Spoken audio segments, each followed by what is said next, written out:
jiwanya melangkah dalam satu cita, selamat dan bahagia anak bangsa. Bakat pendidikan beri filosofi, guru penggerak siap berinovasi, bersatu dan berkolaborasi. Bahagialah wahai ibu pertiwi. Bergerak jiwanya, selalu bergerak dengan aksi nyata, menggerakkan semua, mewujudkan generasi emas. Kami guru penggerak, kita akan menghamba pada anak Indonesia, mewujudkan semua generasi emas untuk bangsa Indonesia. Kami guru penggerak, selalu menuntun mereka sesuai kontraknya, mewujudkan semua pelajar berkarakter berprofil Pancasila. Guru penggerak adalah pemimpin pembelajaran yang mendorong tumbuh kembang murid secara holistik, aktif, dan proaktif. Puji syukur atas kehadirat Allah Subhanahu wa Ta'ala. Pada hari ini kita sempat menghadiri acara sharing santai diskriminasi tentang penyebaran dan pemahaman penerapan budaya positif. Ini merupakan salah satu tugas dari saya, calon guru penggerak angkatan 10 dari Kabupaten Sidendreng Rapang. Nah, di sini konsep budaya positif. Nah, kenapa ini kami ditugaskan sangat penting untuk pengembasan kepada rekan guru tentang budaya positif yang ada di sekolah. Dan ini sangat penting. Nah, ada 7 hal yang penting dalam budaya positif, yaitu perubahan paradigma belajar, disiplin positif, kebutuhan dasar, motivasi perilaku manusia, posisi kontrol restitusi, keyakinan kelak, dan segitiga restitusi. Nah, di 7 items ini yang sangat penting dikuasai oleh para guru. Kita masuk yang pertama ya Bapak Ibu guru, pembelajaran dengan paradigma baru. Nah, sekarang kita sudah memasuki era paradigma baru tentang pembelajaran yang merupakan sebuah pendekatan pembelajaran yang berfokus pada pengembangan karakter dan profil pelajar Pancasila. Pembelajaran paradigma baru menekankan pada kemerdekaan belajar. Jadi kita merdeka belajar bagi peserta didik sehingga melakukan belajar dengan nilai-nilai karakter dan profil pelajar Pancasila yang kita tadi sudah dibahas di rapat tentang bagaimana kita merdeka belajar. Jadi ini saya rasa sudah tuntas, tidak perlu dijelaskan lebih dalam lagi. Yang kedua, disiplin positif. Nah, kita dulu mengetahui apa nilai-nilai yang diyakini. Disiplin positif merupakan salah satu cara penerapan disiplin yang bertujuan untuk menumbuhkan kesadaran serta mempercayakan peserta didik tanpa imbalan di luar ancaman atau hukuman. Nah, di sini nanti kita titik beratkan bahwa bagaimana sih itu pembelajaran yang tanpa reward atau hukuman. Di sini yang harus titik beratkan bahwa tidak semua masalah pelanggaran yang dilakukan siswa harus dilakukan dengan hukuman.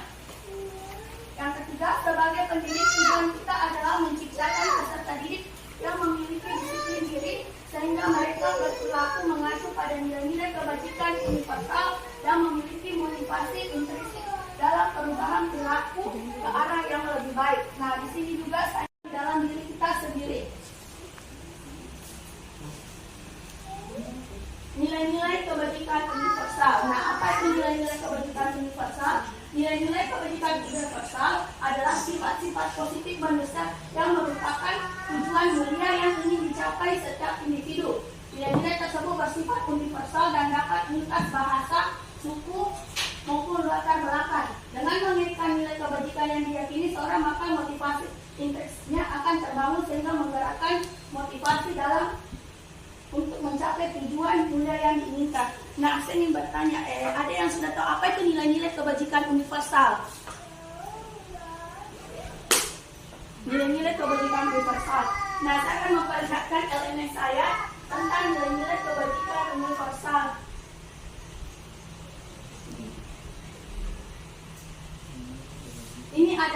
Ini di elemen saya nilai-nilai kebajikan universal. Sebenarnya kita sudah mempunyai nilai-nilai kebajikan universal. Contohnya, siswa harus mengerjakan PR, mengerjakan tugas. Jadi nilai kebajikan universal yang apa dimiliki oleh siswa? Kalau dia harus apa tanggung jawab, kan? Tanggung jawab itu. Kalau kita dalam mengendarai motor, kita harus memakai helm. Apa kira-kira nilai kebajikan universal itu? Gitu. Disiplin, apalagi? Bisa juga keselamatan.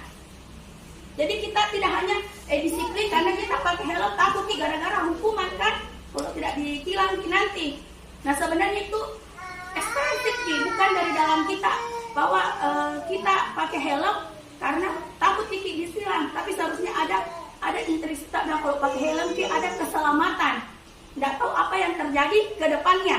Jadi kalau memang dalam diri itu akan bagus. Nah, ini saya perlihatkan di elemen ini adalah banyak sekali nilai kebajikan universal.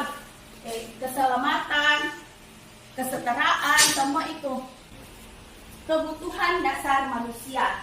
Nah, kita mendidik, kita harus paham bahwa kita manusia, siswa itu ada 5 kebutuhan dasarnya.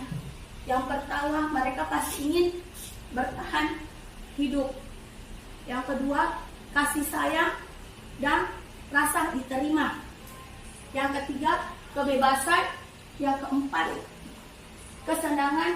Dan yang kelima, penguasaan. Jadi kebutuhan dasar manusia adalah sesuatu yang kita lakukan untuk mendapatkan apa yang kita inginkan. Seluruh tindakan yang kita lakukan memiliki tujuan tertentu dan semua usaha terbaik yang kita lakukan adalah dalam rangka agar kebutuhan dasar kita terpenuhi dengan baik.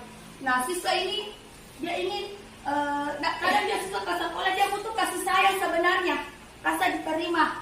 Dia juga butuh kebebasan, dia juga butuh kesenangan. Tapi pernah juga dalam diskusi bahwa bukan siswa saja yang butuh ini, gurunya pun butuh. Kita juga butuh. Sebagai penguasaan, di sini ada yang bertanya apa itu penguasaan, bahwa siswa juga itu perlu adanya reward masa dia tapi sekolah ini sudah melakukan sertifikat. Kalau ada prestasi yang dilakukan, nah guru pun mau kasihan ada prestasi juga, bukan siswa saja, guru juga boleh. Selanjutnya ada motivasi perilaku manusia. Nah, apa motivasi kita? Nah, ada 3 motivasi. Sudah itu kebutuhan, ada 3 motivasi perilaku manusia. Adalah dorongan yang dimiliki setiap individu dapat merangsang untuk dapat melakukan tindakan-tindakan sesuatu menjadi dasar atau alasan seseorang berperilaku atau mencapai tujuan tertentu. Pertama, untuk menghindari keyakinan atau hukuman. Nah, ini salah satu motivasi siswa untuk mendapat imbalan atau penghargaan, untuk menjadi orang yang mereka inginkan dan menghargai diri sendiri dengan nilai-nilai yang mereka percaya. Nah, ada salah satu di LMS, ada sebuah kasus. Kita seorang guru rajin pergi sekolah. Jam 7, 6.30 lah kita rajin ke sekolah. Nah, perilaku kita itu disiplin. Yang mana kira-kira nilai mana yang kalian inginkan sebagai guru? Nah, apakah untuk menghindari hukuman, masih itu kan kewajiban kita pergi pagi, menghargai diri sendiri. Nah, kalau untuk menjadi menghargai diri sendiri, nah itulah sebenarnya motivasi yang paling atas, untuk menghargai diri sendiri dan nilai-nilai yang mereka percaya. Nah, kita percaya bahwa seorang guru adalah kita harus menjadi teladan dulu bagi siswa. Rajin pergi sekolah, baru siswa. Ini motivasi manusia. Ya, harus berdoa. Nah, konsep disiplin dengan penerapan restitusi. Nah, ini apa sih itu penerapan? Nah, konsekuensi penguatannya. Nah, ini dulu. Kalian kan ada beberapa yang sudah melakukan keyakinan jelas, Nah itu saya ingin bertanya teman-teman, sudah tahu tidak apakah peraturan kelas dengan keyakinan kelas itu sama tidak? Tidak. Tidak. Sama atau tidak? Tidak. Nah kenapa tidak? Ya jawabannya memang tidak. Peraturan dan keyakinan kelas itu beda. Peraturan itu biasanya satu arah. Guru yang buat, ada memang itu peraturan, datang ini peraturannya kelasmu, bla bla bla bla bla. Siswa itu, jadi siswa itu merasa apa ya? Ada intimidasi, kan? Nah disinilah adanya keyakinan kelas. Kita diskusi di situ keyakinan kelas. Kita berkomunikasi dengan siswa, dengan guru, bagaimana tidak boleh keluar tanpa izin. Nah itu bahasanya bukan kalimat positif, itu negatif. Keyakinan kelas usahakan positif, meminta ya keluar kelas hendaknya meminta izin. Ya, nah itu keyakinan kelas, ingat tidak ada kata negatif, semua positif. Kalau peraturan silakan. Karena memang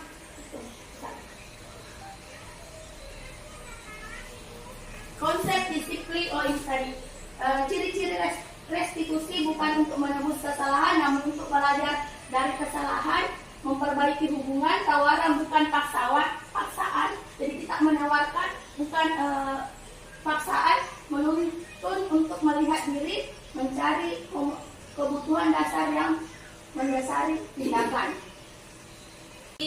Boleh, maksudnya ini lebih ke mendidik untuk ada hal positif yang bisa diperoleh dari itu. Misalnya menulis sekian halaman, dari konsekuensi tersebut ada yang bisa didapatkan siswa.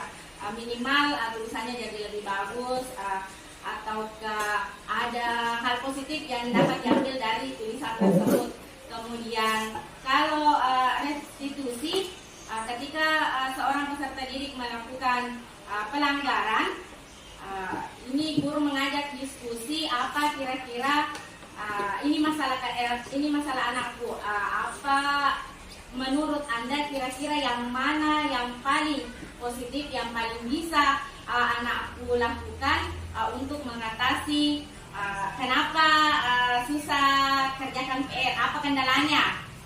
Ada umpan balik, mungkin dalam sesi restitusi ini guru bisa memberikan saran-saran atau tindak lanjut dari apa yang disampaikan peserta didik agar supaya perilaku untuk jarang atau tidak mengerjakan PR tersebut bisa ditemukan solusinya. Terima kasih. Oke, terima kasih atas jawaban dari Bunda. Sangat bagus. Nah, itu salah satu perbedaan penghukuman dan konsekuensi. Tapi ada sesuatu yang mendasar sekali. Kalau hukuman itu mendadak, tiba-tiba kita balik, tiba-tiba langsung karena tidak mengerjakan PR, hukum berdiri, itu langsung tiba-tiba, tidak ada kesepakatan terlebih dahulu, itu langsung. Biasanya ini langsung jangka pendek, langsung ada hukuman kita kasih. Nah kalau konsekuensi ini mau hampir sama dengan restitusi, tapi di sini jangka panjang. Kita sudah memang ada bilang kalau tidak kerja ini PR, besoknya aku kasih begini memang sudah ada. Jadi siswa sudah tahu hukuman apa yang akan dia lakukan. Inilah namanya konsekuensi, beda dengan hukuman. Jadi hal yang paling rendah dilakukan oleh guru, maksudnya tingkat yang hukuman. Biasanya kita lupakan ini hukuman, ini konsekuensi atau restitusi. Restitusi ada pembelajaran nanti selanjutnya saya jelaskan, tapi sudah dijelaskan tadi sama teman tak kesimpulannya. Yang kedua adanya posisi kontrol guru. Nah di sini penting sekali kita sebagai guru, ada 5 posisi kontrol kita sebagai guru. Apakah kita menjadi seorang penghukum, pembuat orang merasa bersalah? Apakah kita menjadi teman, pemantau, atau manajer? Nah, coba kita pikirkan selama ini kita menjadi seorang guru, kita dalam apa? Posisi kita. Apakah penghukum, suka tidak pakai dikar, berdiri, terlambat berdiri? Apakah kita sebagai seorang guru membuat siswa kita merasa bersalah, teman, tampilkan. Ini salah satu tugas saya juga.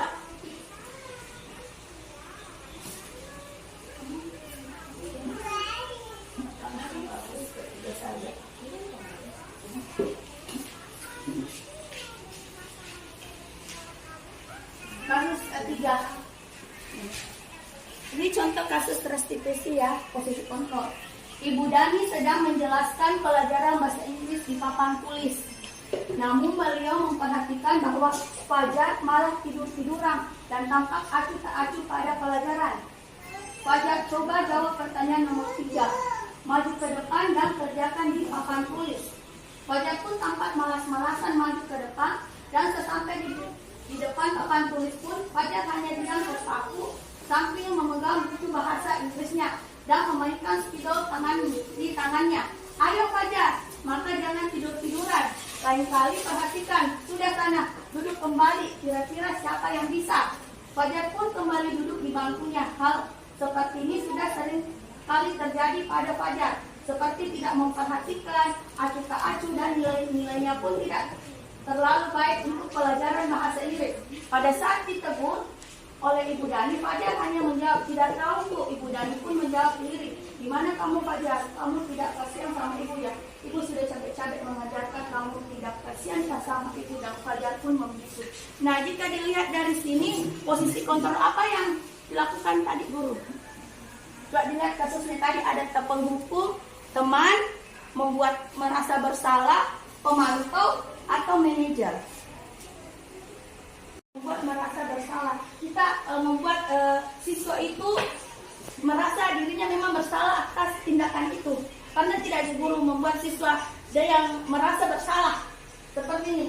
Ibu Dani menjawab, di mana kamu kerja? Kamu tidak kasihan sama ibu ya? Ibu sudah capek-capek mengajarkan kamu tidak kasihan sama ibu.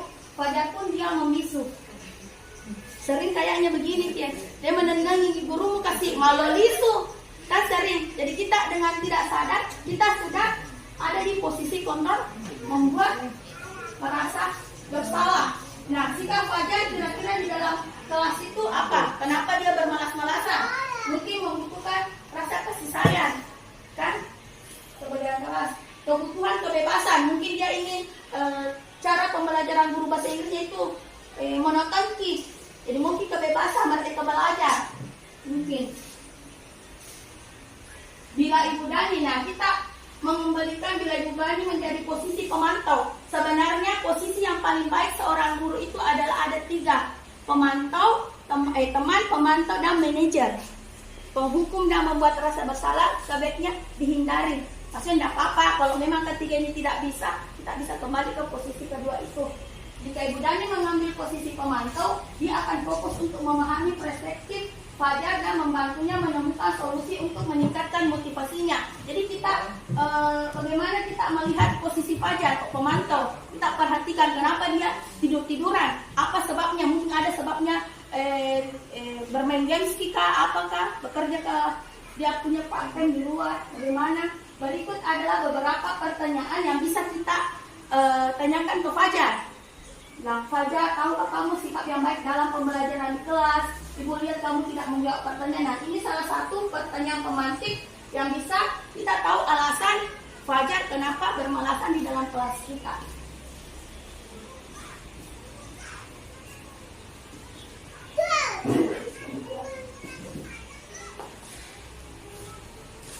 Atau mungkin lihat contoh kasus sebagai manajer. Ini motivasi eksternal. Ini identitas yang galak. Ini kalau penghukum menghadik, menunjuk dan menyindir, ini tidak boleh. Maksudnya hindarilah kita sebagai guru, sebagai penghukum. Kalau kamu tidak melakukannya, saya akan bla bla, membuat rasa bersalah. Ini kalimat-kalimat yang bisa diucapkan. Lagu kontrol positif. Ini membuat alasan untuk murid-muridnya menghitung dan mengukur, melakukan pertanyaan-pertanyaan. Biasanya manajer ini melakukan segitiga restitusi dalam sebuah kasus. Ini juga motivasi penghukum, murid akan berkata saya tidak peduli. Ini kalau siswa tak terlalu menghukum, mengulangi kesalahan berulang kali, karena memang tidak ada motivasi dalam dirinya sendiri. Mereka hanya takut untuk murid melakukan, guru di luar berkualitas, murid melakukan, nanti bisa berbagikan. Pembuat keyakinan kelas. Nah, ini juga penting bahwa kita seorang guru, kita harus membuat dulu keyakinan kelas. Apa keyakinan kelas kita sendiri atau keyakinan mapel kita sendiri. Lebih akar dari peraturan, berupaya pertanyaannya universal, dibuat dalam bentuk yang positif seperti yang saya tadi katakan, yang ada bentuk kata-kata negatif kalau keyakinan kelas, sedikit saja agar mudah diingat. Jadi jangan bikin keyakinan kelas itu banyak sekali, jadi dia tidak akan mengingat apa yang telah kita buat sesuai dengan kondisi kelas sekolah agar mudah diterapkan dan semua warga sekolah apabila kita membuat keyakinan sekolah. Nah, segitiga restitusi. Segitiga restitusi adalah sebuah strategi yang dapat dilakukan sebagai proses penciptaan kondisi menuntun murid untuk mencapai perbaikan kesalahan-kesalahan yang mereka lakukan. Nah, di segitiga restitusi itu ada 3 tahap yang harus dilakukan oleh seorang guru. Yang pertama, validasi. Yang pertama, menstabilkan identitas. Kita harus dulu menstabilkan identitas. Yang kedua, validasi tindakan kelas. Yang ketiga, menanyakan keyakinan. Contoh penerapan segitiga restitusi untuk menstabilkan identitas. Berbuat salah itu tidak apa-apa. Jadi kita dulu jangan langsung harus siswanya. Salah memang puji nak, make tidak boleh. Tidak jina, tidak salah itu yang kita lakukan. Bla bla bla. Kita dulu stabilkan dulu emosinya. Siswa tak tidak ada manusia yang sempurna, nak. Tidak ada manusia yang sempurna. Ibu juga pernah bolos dulu waktu sekolah. Kalau bolos di siswa tak. Saya juga pernah melakukan kesalahan seperti itu.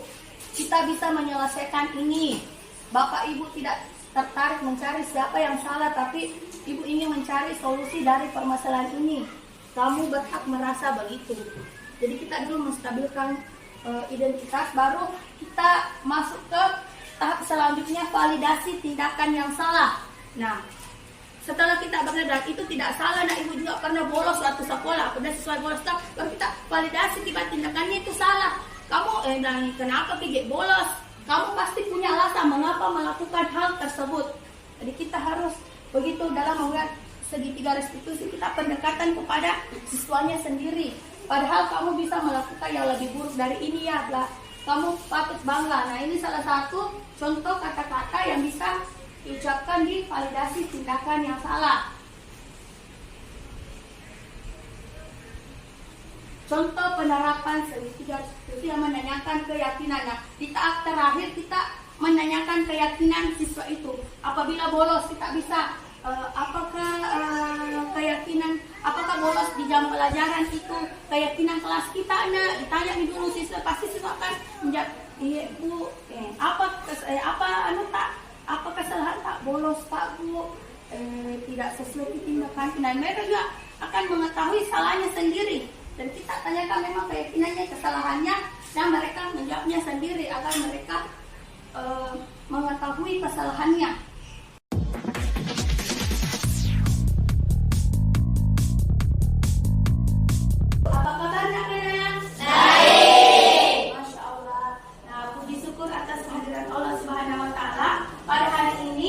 Memfasilitasi wali kelas kita Ibu Adi Siti Satria untuk membuat keyakinan kelas 7B.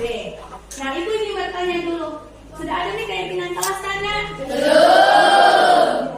Nah, pada hari ini kita akan membuat. Nah, apa itu keyakinan kelas? Siapa yang tahu keyakinan kelas? Oke, tidak ada?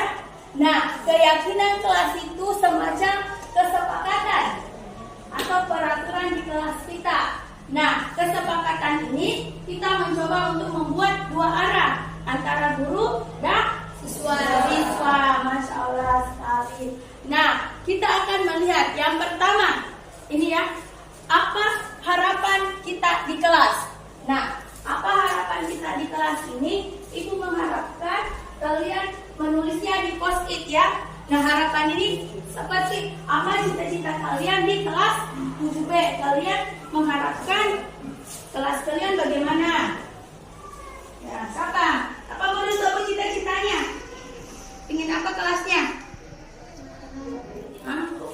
Cita kelasku itu muka bersih, muka begini apa? Cita-cita kalian di kelas kalian bagaimana? Dan tulis bagian di bawah namanya ya. Kalau saya cita-citaku di kelas 7B kalau masuk kalau mengajar ada kopinya. Datang dulu mengajar ada kopinya, masya Allah.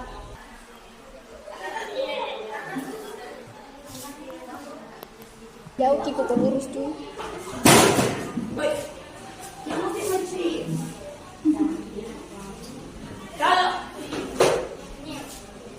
Kalau ada yang sudah, silakan ditempelkan post-itnya di sini ya, cita-citanya.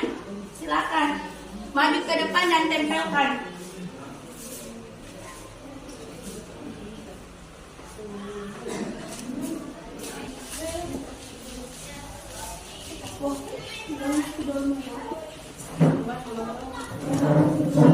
Ayo kecil.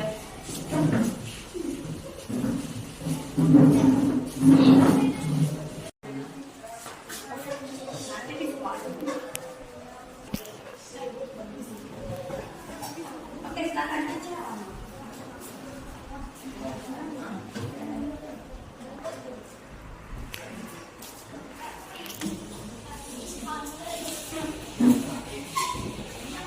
Sudah semua? Sudah. Kita lanjut di pertanyaan kedua. Bagaimana kita dapat menjaga agar kelas 7B tetap teratur dan terorganisir? Nah, Ibu ini mengharapkan kalian menuliskan di nomor 2 ya nak. Bagaimana kita dapat menjaga kelas tetap teratur dan terorganisir?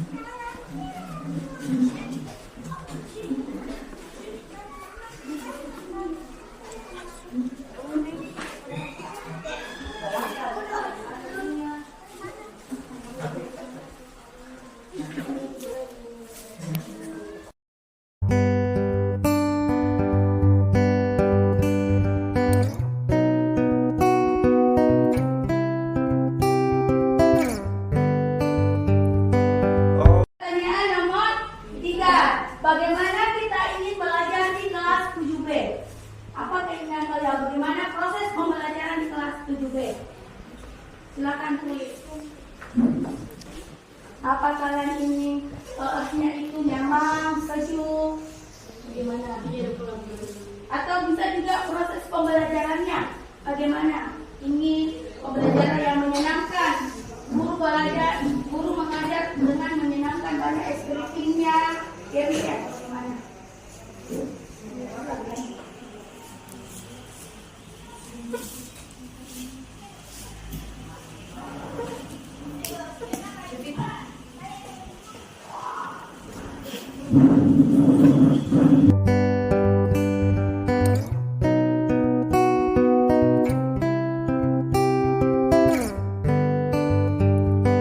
Ocean blue, I came home for you.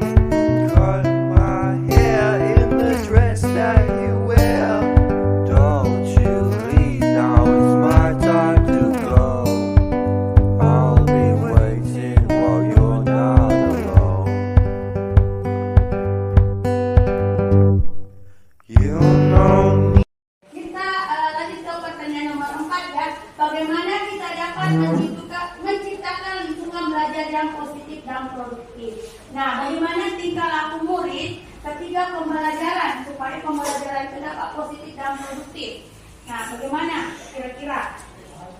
Mendengarkan guru, tidak ribut saat pembelajaran, bisa itu. Tidak main, tidak tidur. Silakan ya, bagaimana kita dapat menciptakan lingkungan belajar yang positif?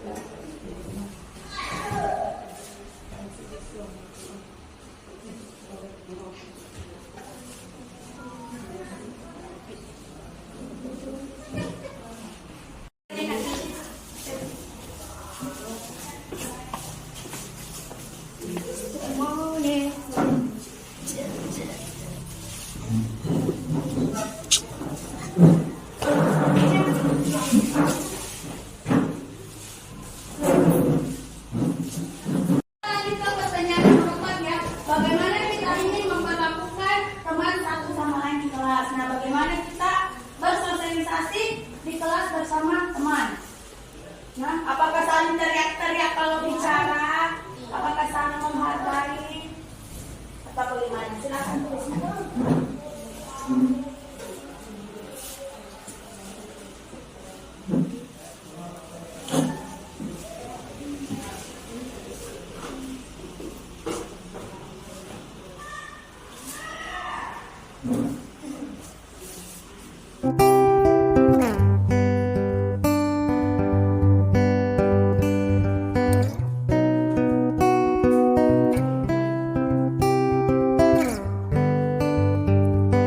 Ocean blue, I came home for you. Cut my hair in the dress that you wear.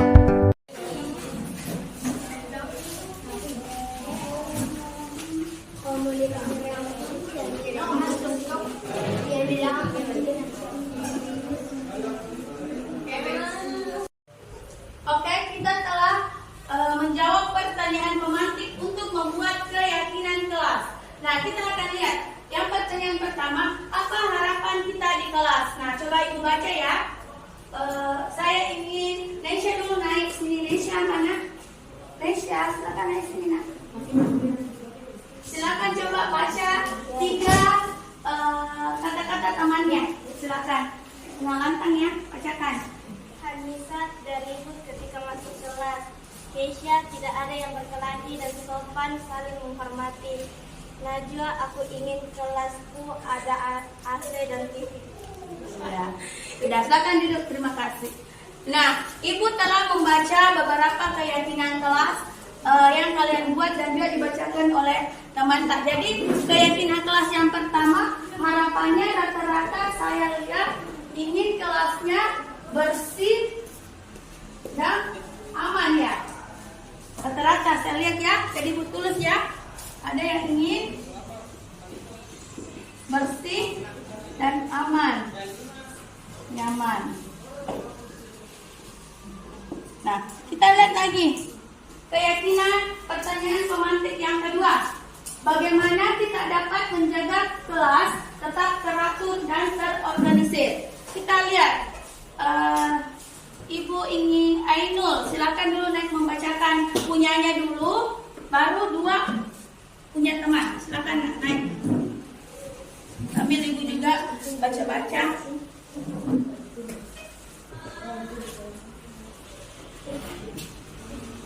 Silakan, ini nak punya tak? Menjaga lingkungan kelas yang bersih dan terorganisir sangat penting untuk menciptakan ruang belajar yang efektif. Oke, silakan baca.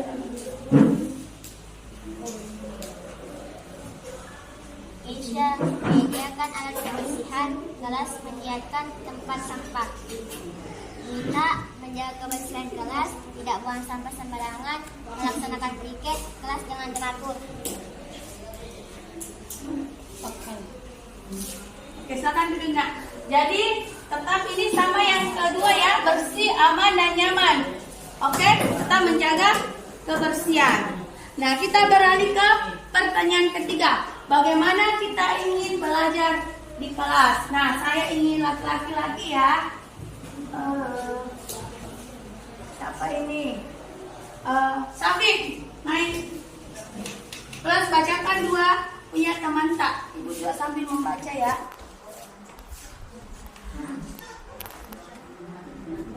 Nah, punyanya dulu Safik.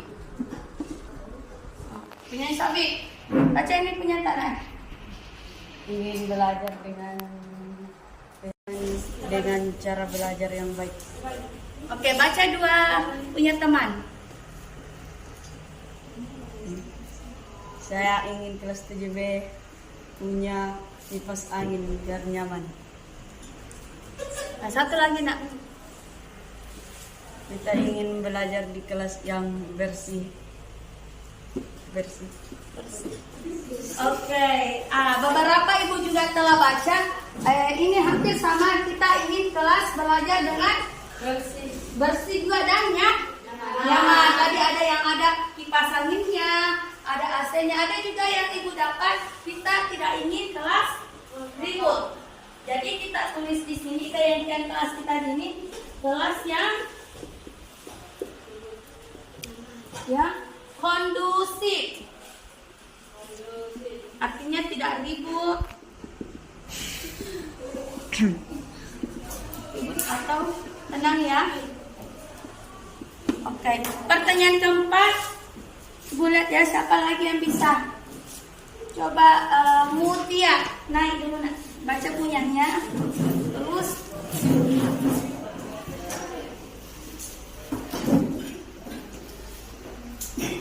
ini punya satu.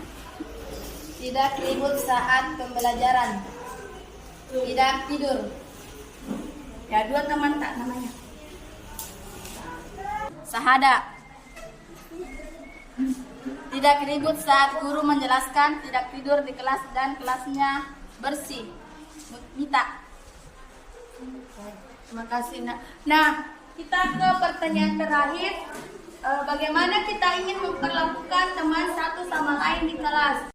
Membaca semua pertanyaan pemantik tentang keyakinan kelas dan ada 3 kesimpulan yang ibu dapat. Nanti ibu sampaikan ke wali kelasnya dan kita akan membentuk sebuah keyakinan kelas dan ditempel di dinding kelas kalian. Nah, nanti saya akan menyampaikan pendapat kalian ke Ibu Aji Siti Setia. Assalamualaikum warahmatullahi wabarakatuh. Waalaikumsalam warahmatullahi wabarakatuh. Perkenalkan, nama saya Syairuddin. Saya dari kelas 7D. Setelah saya mempelajari keyakinan kelas dengan Bu Ros, saya ingin kelas saya kedepannya lebih baik, bersih, nyaman, kondusif, dan saling menghargai. Assalamualaikum warahmatullahi wabarakatuh. Waalaikumsalam warahmatullahi wabarakatuh. Perkenalkan, nama saya Umu Kulsum. Saya dari kelas 7B SMP Muhammadiyah Boarding School Rapang. Setelah saya mengikuti pelajaran keyakinan kelas dari Bu Ros, saya dapat menyimpulkan pendapat saya. Saya ingin kelas saya kedepannya adalah bersih, nyaman, tentram, aman, tidak ribut, dan saling menghormati. Terima kasih. Assalamualaikum warahmatullahi wabarakatuh. Waalaikumsalam warahmatullahi wabarakatuh. Assalamualaikum warahmatullahi wabarakatuh. Waalaikumsalam warahmatullahi wabarakatuh. Saya Miftal Mafira dari kelas 7B. Setelah saya mengikuti proses keyakinan kelas dari Bu Ros, saya ingin kelas saya menjadi lebih baik lagi ke depannya, bersih, tidak saling berkelahi, dan saling menghormati. Baik, sekian dari saya. Wassalamualaikum warahmatullahi wabarakatuh.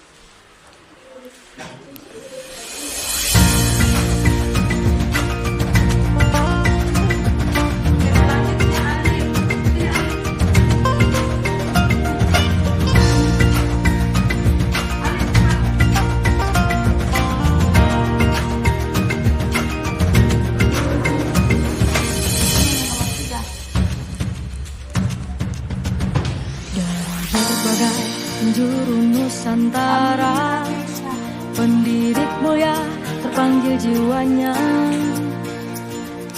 melangkah dalam satu cita, selamat dan bahagia anak bangsa.